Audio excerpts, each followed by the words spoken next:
Before we nickel plate our Freddy Krueger head, we need to mask off specific areas to protect the copper finish and control where the nickel plating will bond.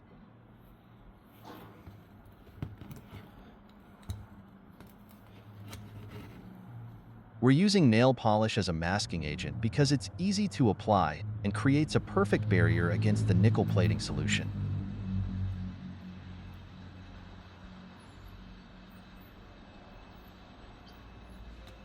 Once the masking is complete, the piece is ready to go into the nickel plating bath.